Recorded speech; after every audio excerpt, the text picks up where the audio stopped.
I'm Philippa Gilmore, I'm Head of Welfare Operations at ROR, and my role is the implementation of the welfare safety net for these horses that are leaving the sport. So the first step framework for the horses leaving the sport is all about gathering data and helping racing owners and trainers to safely transition their horses out of the sport.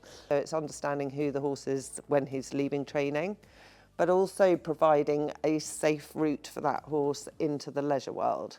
So we've got the approved retrainers program that we're going to be rolling out. So that's the retrainer approval scheme. So the whole idea there is to recognise the retrainers that absolutely put the horse's welfare at the forefront of their operations. So we make sure that the horses are fully assessed, that they're reported on in terms of their progress and their suitability for a second career. And then we've got the retraining assessment programme, which we run in partnership with Heroes, where we are today, which is for those horses that the racing owner or trainer feels need just that extra bit of support in leaving training. This first step framework has been possible thanks to generous funding from the Racing Foundation and John Pearce Foundation, who have granted us over £300,000 to roll out this programme over the next 12 months.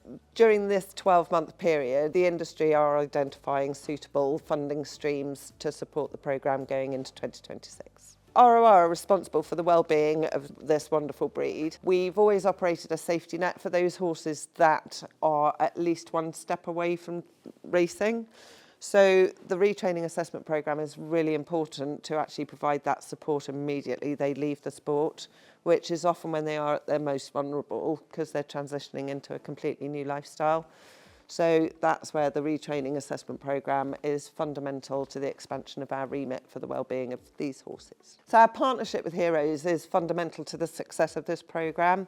And certainly Heroes' support in the rollout of the approved retrainers and the horse assessment is key to us making sure that we develop a sustainable first step programme for horses leaving the sport. I'm Grace Muir, founder and CEO of Heroes Charity, and we're today at North Farm Stud, the home of Heroes. Heroes started working with ROR on this programme in 2022.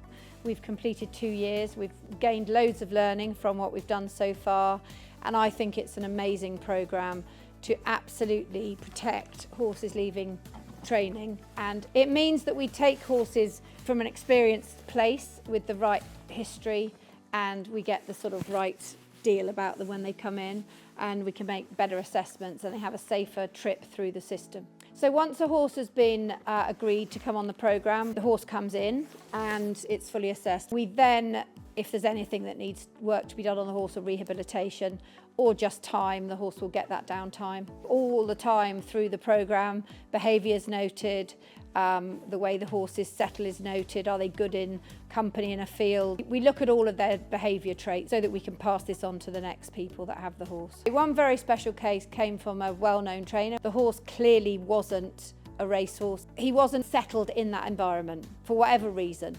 It just wasn't for him. And he came in here, he was very nervous, for no other reason than it was just too fast a life for him.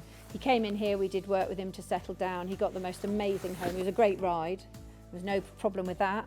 And once he just took a breath and thought, this is fine, the slower way of life, he blossomed and he got the most amazing home. And he was the first RAP ever to come through the system.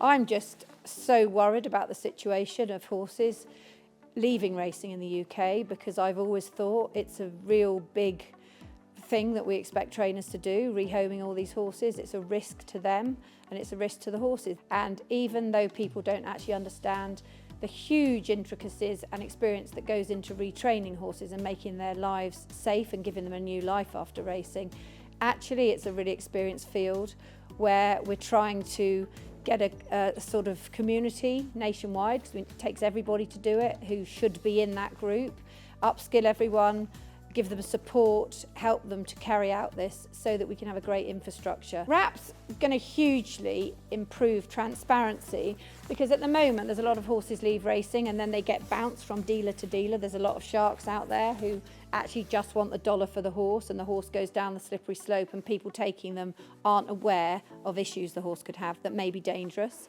This is going to really solidify the fact that these horses are safe because we tell people coming here the truth. I hope that the RAP for the future, rolled out nationwide, let's say we're talking 6, 7, 8 years time, means that the racing industry has the only sustainable, bulletproof aftercare sort of provision of any of the disciplines. It has now, but this will make it just a truly magical thing for these horses. We care and we need to show that to the outside world. People don't know these things exist, and I think the general public will be blown away by it.